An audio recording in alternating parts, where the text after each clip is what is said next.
The clinking of silverware, the soft murmur of background music, the flickering candlelight, it all seemed so normal, so deceptively normal. I sat across the dinner table from Jason, my husband of 10 years. My heart, however, was anything but calm. It hammered against my ribs, a frantic drummer trying to warn me of the impending storm. My hands, resting nervously in my lap, trembled almost imperceptibly. I knew something was coming.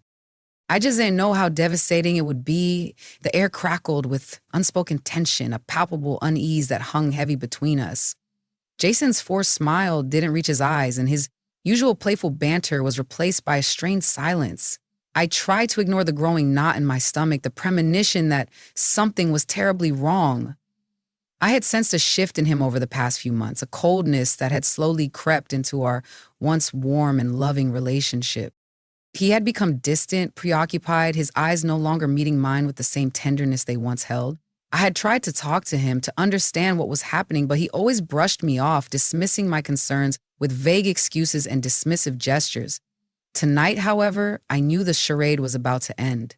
Tonight, the truth would finally surface. Jason cleared his throat, the sound sharp and brittle in the otherwise peaceful ambiance. He looked at me, his eyes devoid of the warmth I had once known, replaced by a coldness that chilled me to the bone. He spoke, his voice flat and emotionless, delivering the words that would shatter my world. I want a divorce. The words themselves were simple, yet they carried the weight of 1,000 unspoken resentments, 1,000 broken promises. They were a hammer blow to my heart, a devastating blow that left me reeling in disbelief. The carefully constructed world I had built with Jason, the future I had envisioned for us, crumbled before my eyes, reduced to dust and ashes. I stared at him, speechless, my mind struggling to comprehend the reality of his words. Divorce? Us? After 10 years? After all the promises, all the dreams we had shared? The memories of our early days, the laughter, the intimacy, the unwavering belief in our forever flashed through my mind, making his betrayal all the more painful. He continued, oblivious to the earthquake he had just unleashed within me. He spoke of incompatibility, of needing more out of life, of finances. He thought I was broke. He genuinely believed he was leaving me with nothing. He saw me as a liability, a burden, someone who hadn't lived up to his expectations. He was so sure of his perception, so blinded by his own selfish desires, that he never even suspected the truth. He never knew about the $5 million secret waiting for me, a secret that would ultimately become my weapon, my shield, and the key to my sweet, sweet revenge. He talked about how we had grown apart, how our lives had taken different paths, how he needed someone who shared his ambitions, someone who could keep up with his lifestyle. His words were laced with condescension, dripping with disdain. He painted me as a failure, a disappointment, a woman who had somehow fallen short of his expectations. He spoke about finances with a cold, calculating tone as if our marriage had been nothing more than a business transaction. He accused me of being financially irresponsible, of not contributing enough to our household, of being a drain on his resources. He had convinced himself that I was completely dependent on him, that I would be lost without his financial support. He couldn't have been more wrong. What would you do if the person you loved, the person you had pledged your life to, betrayed you so callously, simply because they thought you were worthless? What would you do if they discarded you like a broken toy, believing you had nothing to offer? Stay with me, because this isn't just a story about heartbreak. It's a story about resilience, about self-discovery, about karma, and about the most satisfying payback imaginable. It's a story about the power of hidden strength, the resilience of the human spirit, and the sweet taste of justice served cold. It's a story that will make you question the true meaning of love, commitment, and the value we place on ourselves and others. It's a story that will leave you wondering, what would you do? Let me rewind. Let me take you back to the beginning, to the genesis of this entire saga. My name is Emily, and I met Jason during our college years. We were young, idealistic, and hopelessly in love, or at least I thought we were. Our early days were straight out of a romantic movie. Long walks on campus, sharing late-night pizzas, whispering sweet nothings under starry skies. We talked about our dreams, our ambitions, our future together. We painted a picture of a perfect life, a life filled with love, laughter, and mutual respect. We were inseparable, two souls intertwined. dreaming of a future filled with shared adventures and unwavering devotion. We spent hours talking about our hopes and aspirations, our plans for the future, our dreams of building a life together. He was charming, witty, and charismatic, and I was completely captivated by his charm. He made me feel special, cherished, like I was the only girl in the world. He showered me with attention, affection, and promises of eternal love. I believed him. I believed in our love story. We got married shortly after graduation, full of hope and excitement for the future. The initial years were blissful. We were inseparable, supporting each other's career aspirations, building our little world together. But as time passed, a subtle shift occurred. Jason started to change. The man I had fallen in love with began to fade away, replaced by someone I barely recognized. The subtle shift was almost imperceptible at first, a gradual erosion of the man I thought I knew. He became more focused on his career, spending longer hours at the office, often coming home late and exhausted. He started to prioritize his social life over our time together, attending parties and networking events without me. He became less affectionate, less attentive, his touch no longer carrying the same warmth and tenderness. The sweet nothings were replaced by strained silences, the laughter by tense arguments. I tried to talk to him about it, to understand what was happening, but he always dismissed my concerns, telling me I was being too sensitive, too needy. He became increasingly distant, emotionally unavailable. He was obsessed with appearances, with status, with material possessions. He craved luxury, flashy cars, designer clothes, and extravagant vacations. He was consumed by the pursuit of wealth, and he measured his success by the size of his bank account and the prestige of his social circle. His focus shifted from our relationship to his career, from our shared dreams to his personal ambitions. He became obsessed with climbing the corporate ladder, with acquiring wealth and status, with surrounding himself with people he considered to be his equals. He started to judge people based on their social standing, their wealth, their connections. He became increasingly materialistic, valuing possessions over people, status over substance. He was no longer the man I had fallen in love with. He had become someone else, someone I didn't even recognize. And as his obsession with wealth grew, his affection for me dwindled. He started to resent me for not contributing enough to his lavish lifestyle. He saw me as an obstacle to his ambitions, a hindrance to his pursuit of the good life. He began to criticize my career choices, my lack of ambition, my inability to keep up with his extravagant lifestyle. He made me feel inadequate, inferior, like I wasn't good enough for him. He belittled my accomplishments, dismissed my dreams, and made me feel like a burden, a liability, a drain on his resources. He subtly implied that I was holding him back from achieving his full potential, that I was preventing him from living the life he deserved. He made it clear that he needed someone who could contribute to his lavish lifestyle, someone who could keep up with his ever-growing demands. One fateful day, I accidentally overheard a conversation between Jason and his best friend. They were in the living room, their voices low but clear enough for me to hear from the hallway. They were laughing, mocking me, dissecting my financial inadequacies. Jason's words cut through me like a knife. He said he was planning to leave me, that I was financially useless, a burden he could no longer carry. He needed a woman who could match his high-class lifestyle, someone who could contribute to his insatiable desire for wealth and status. They were discussing me as if I were an object, a commodity, rather than a human being, a wife, a partner. They dissected my financial situation, mocking my modest income, my lack of ambition, my inability to provide him with the lifestyle he craved. Jason's words were cruel, callous, and utterly devastating. He described me as a financial liability, a burden he could no longer carry. He said he needed a woman who was more his type, someone who was ambitious, successful, and someone who could contribute to his high-class lifestyle. He talked about how I had become complacent, how I had let myself go, how I was no longer the woman he had married. He compared me to other women who were more successful, more glamorous, more in line with his aspirations. He spoke about his plans to leave me, to find someone who was worthy of his success, someone who could elevate his social standing, someone who could contribute to his ever-growing need for validation and status.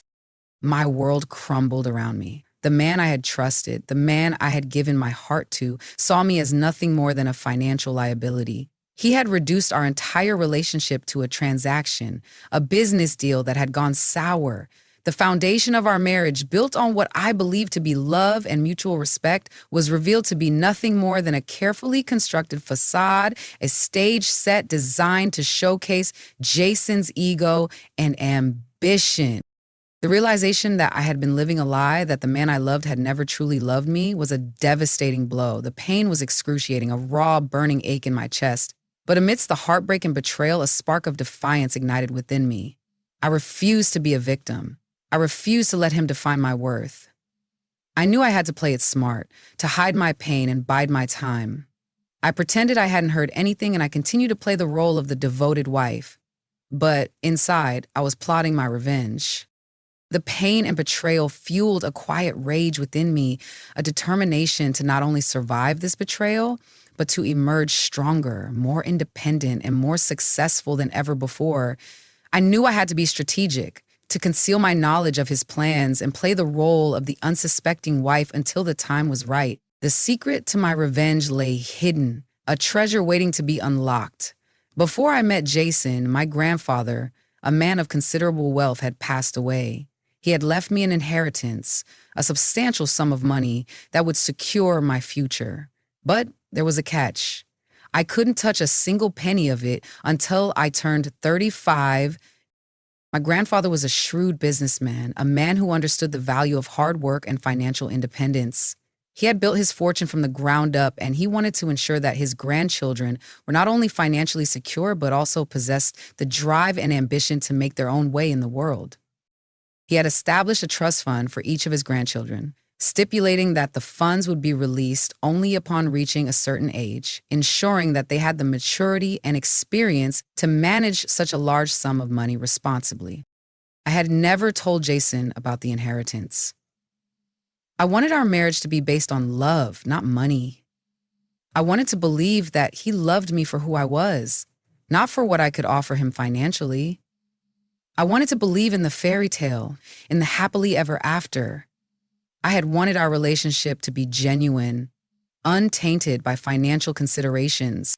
I had wanted Jason to love me for me, not for my family's wealth. I had naively believed that our love was strong enough to withstand any challenge, that our bond was unbreakable. I had cherished the idea of building a life together based on mutual respect, shared dreams, and unwavering love. I had never imagined that money could become such a divisive force in our relationship, that it could erode the very foundation of our love. Now, at 34, I was just 1 year away from claiming my inheritance, 1 year away from financial freedom, 1 year away from turning the tables on Jason and his selfish schemes.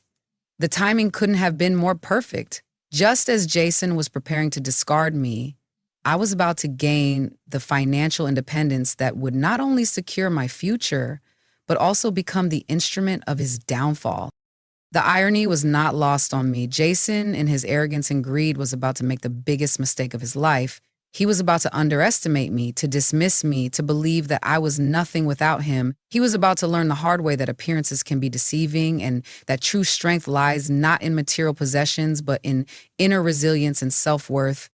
But Jason, in his arrogance and impatience, couldn't wait. He was so consumed by his desire for wealth and status that he couldn't see the truth that was right in front of him.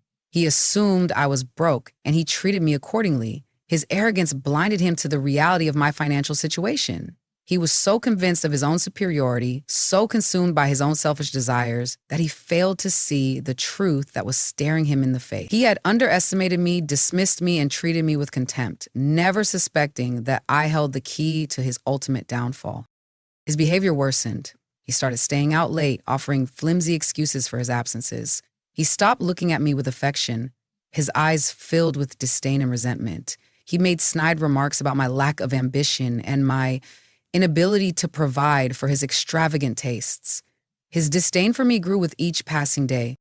He treated me with increasing disrespect, making me feel like I was nothing more than an inconvenience, a burden, a drain on his resources. He criticized everything I did, from my career choices to my personal style, making me feel inadequate and unworthy of his love. He constantly compared me to other women he perceived to be more successful, more glamorous, more in line with his aspirations. He made it clear that I was no longer the woman he desired, that I had failed to meet his expectations. Then came the ultimate betrayal. He confessed to having an affair. He was seeing another woman, a younger woman, someone who, in his words, had more potential than me, someone who could contribute to his materialistic lifestyle. His confession was delivered with a chilling nonchalance, as if he were discussing the weather rather than admitting to a devastating betrayal. He spoke about his new relationship with excitement and enthusiasm, describing his new partner as everything I was not: ambitious, successful, glamorous, and financially independent. He painted her as the perfect match for him, someone who shared his aspirations and could contribute to his lavish lifestyle. He made it clear that he saw her as an upgrade, a step up the social ladder, a way to achieve the wealth and status he so desperately craved. He was so proud of himself, so convinced that he was making the right decision. He saw it as an upgrade, a step up the social ladder. He had no idea that he was digging his own grave. He was blinded by his own arrogance and self-importance, convinced that he was making the best decision for himself. He believed that he was escaping a life of mediocrity and embracing a future of wealth and happiness. He had no idea that he was about to face the consequences of his actions, that his betrayal would ultimately lead to his own downfall. I was devastated, of course, but I didn't let him see my pain. I played the part of the heartbroken wife, the victimized woman. I cried, I pleaded, I begged him to reconsider. But all the while, I was secretly rejoicing. His arrogance, his blindness, his utter lack of empathy, it was all working in my favor. I knew that showing my true feelings would only give him the satisfaction of knowing he had hurt me. I refused to give him that satisfaction. I decided to play the role of the heartbroken wife, to allow him to believe that he had won, that he had successfully broken me.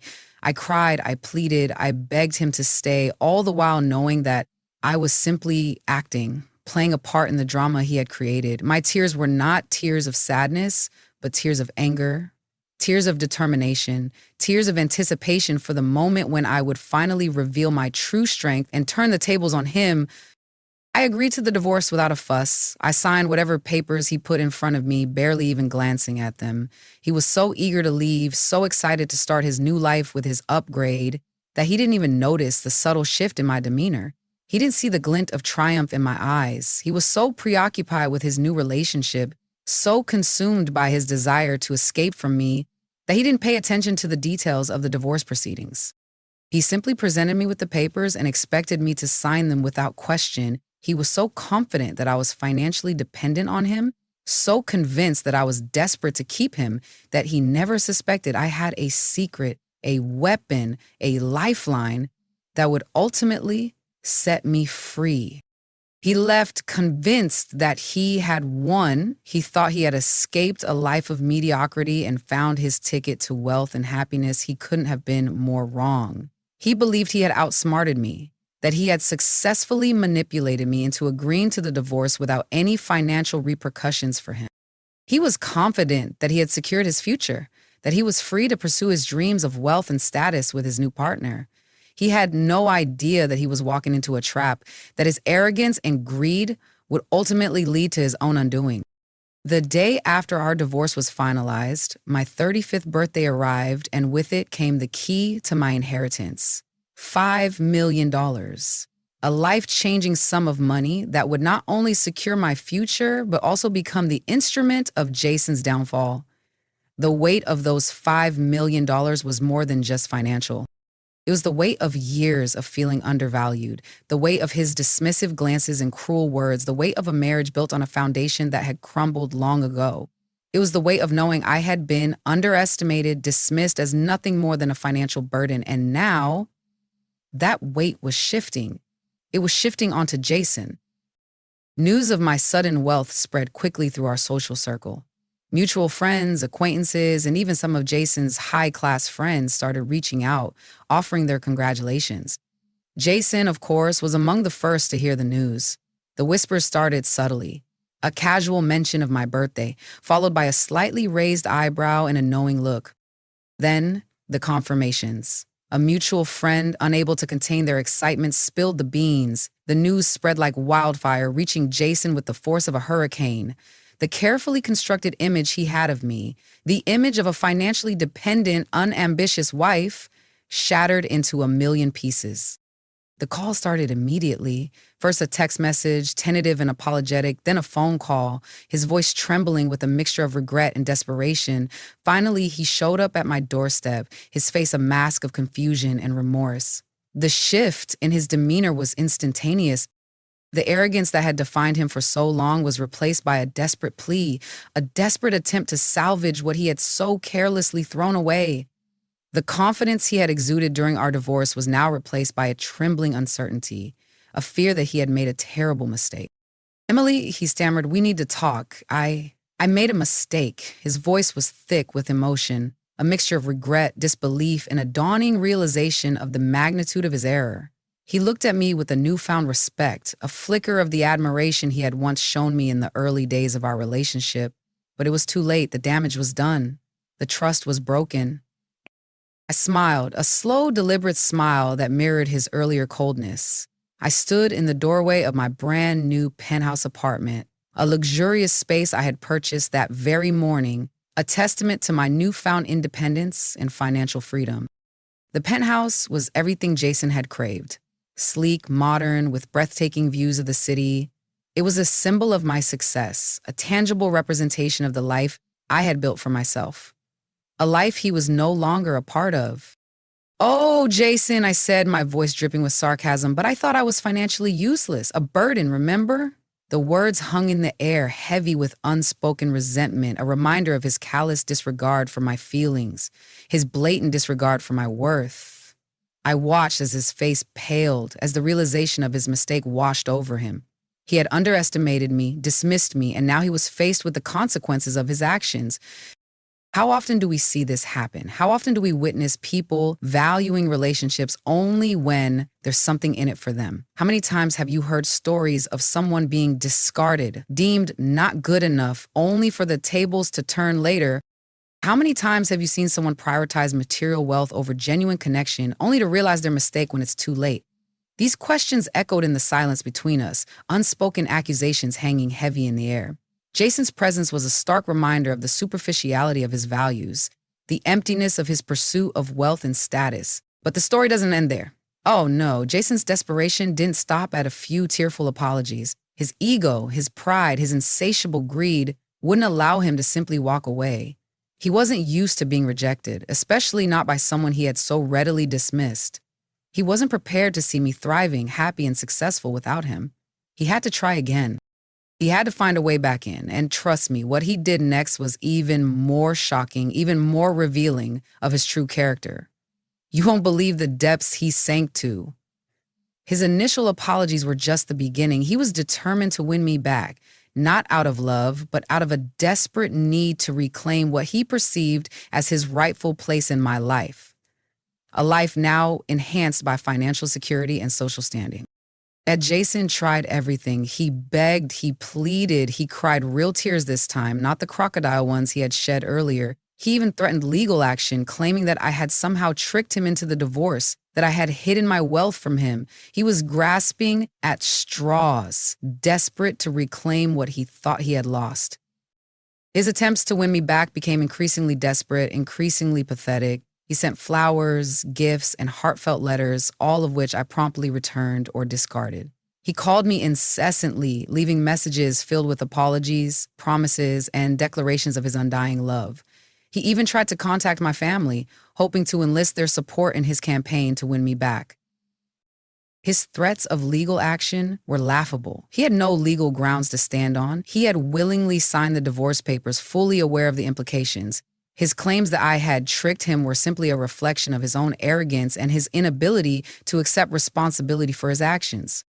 But you see, life has a funny way of teaching people lessons. Sometimes karma is swift and immediate. Other times it's a slow burn, a gradual unraveling of someone's carefully constructed facade. Jason's karma was the latter. He left me thinking he was upgrading to something better, something more lucrative, something more prestigious. But all he found was regret, emptiness, and the bitter taste of his own short-sightedness. His karma wasn't just about losing me and my newfound wealth. It was about the slow realization that he had made a fundamental error in judgment, that he had prioritized the wrong things, that he had sacrificed genuine connection for superficial gains. Meanwhile, I thrived, not just because of the money, although financial security certainly played a role. I thrived because I finally saw my worth. I realized that my value wasn't tied to someone else's perception of me, that my happiness wasn't dependent on their approval. I had learned a valuable lesson. True wealth comes from within. The money was simply a tool, a means to achieve my own goals and pursue my own passions. It was not the source of my happiness, but rather a facilitator of it. My true wealth came from my newfound sense of self-worth, my independence, and my ability to create a life filled with purpose and meaning. How often do we undervalue ourselves, believing we are only as good as what we can financially provide? How many times have we allowed others to dictate our worth, to define our potential? My story isn't just about karma. It's about self-love, self-respect, and the importance of knowing your own value. It's about refusing to let anyone, especially someone who claims to love you, make you feel like you are nothing. My journey was about more than just revenge. It was about reclaiming my life, rediscovering my passions, and building a future on my own terms. It was about learning to love myself again, to believe in my own abilities, and to refuse to settle for anything less than I deserved. So, if you've ever been in a situation where someone underestimated you, where someone dismissed you, where someone tried to leave you behind because they thought you weren't good enough, remember this: success is the best revenge. Never let anyone make you feel like you are nothing. Your worth is not defined by their perception of you. It's defined by your own self-belief, your own resilience, your own inner strength. Remember that your value is inherent, not dependent on someone else's approval. Your worth is not determined by your financial status, your social standing, or your material possessions. It is determined by your character, your integrity, your kindness, and your ability to love and be loved. And as for Jason, well, his upgrade didn't last long. His new girlfriend, the one he had deemed so much more suitable than me, eventually left him for someone even wealthier, someone even more influential. He learned a harsh lesson about the superficiality of his values, about the fleeting nature of material possessions. His new relationship, built on the same shaky foundation of wealth and status that had destroyed our marriage, ultimately crumbled under the weight of its own superficiality. He learned that true connection cannot be bought or sold, that genuine love is not a commodity to be traded. And me? I'm living my best life. I'm surrounded by genuine love, real friendships, and authentic connections. I've built a successful business not to prove anything to Jason, but to fulfill my own passions and dreams. I travel the world, I give back to my community, and I cherish every moment of my newfound freedom. It's the sweetest freedom, the kind that money can't buy. It's the sweetest freedom, the kind that money can't buy. It's the freedom that comes from knowing your worth, from believing in yourself, and from refusing to let anyone dim your light. It's the freedom that comes from within, a quiet confidence that radiates outwards, attracting genuine connections and authentic relationships. It's the freedom to pursue your passions, to live your life on your own terms, to be true to yourself regardless of what others may think or say. What do you think? Have you ever experienced someone trying to leave you behind only for karma to do its work? Have you ever witnessed someone prioritizing material wealth over genuine connection only to regret their decision later? Share your stories in the comments below. I'd love to hear from you. And if you enjoyed this story, if it resonated with you in any way, please don't forget to like, subscribe, and hit that notification bell for more stories like this. Your support means the world to me. See you in the next one.